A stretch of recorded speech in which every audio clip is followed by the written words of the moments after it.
Nakakalungkot na may mga tao na nandun na sa mga Islamic Center, ilang years na silang nagtatrabaho dyan, hindi pa rin nila natutunan ng maayos yung pagbabasa ng maayos sa banal na Quran. Malaking kapabayaan yun. Nasa iyo na yung napakaraming pagkakataon na matuto sa Islam, pero nagpabaya ka. May mga Islamic Center o kaya mga madrasa, mga markaz, na kung saan ay pinag-aaralan dito ang Islam.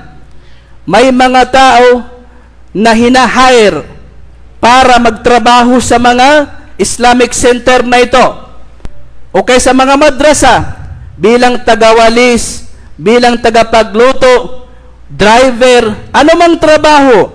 Binigyan sila ni Allah actually ng napakalaking tsansa na matuto sa Islam. Kasi nasa loob na sila ng Islamic Center na pinag-aaralan doon ng Islam. Na kung ang tao ay magiging wais kahit na siya ay tagahugas lang ng pinggan, kahit na siya ay tagawalis lang, janitor lang, kahit na siya ay driver lang ng Islamic Center na yon, kung kanyang pagsusumikapan na matuto sa Islam, napakalaking pagkakataon at pag-asa na ipinagkaloob sa kanya ni Allah subhanahu wa ta'ala. Kasi nasa lugar siya na kung saan ay pinag-aaralan dito ang Islam.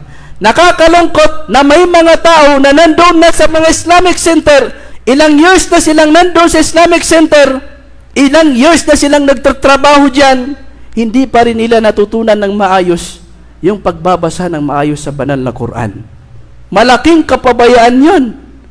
Nasa iyo na yung napakaraming pagkakataon na matuto sa Islam, pero nagpabaya ka. Ipinagmamalaki mo lang na ako ay ganito-ganito.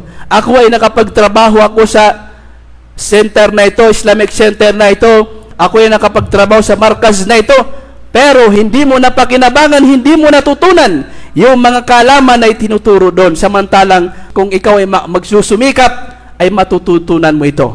Napakalaking kapintasan po yun, mga kapatid sa Islam.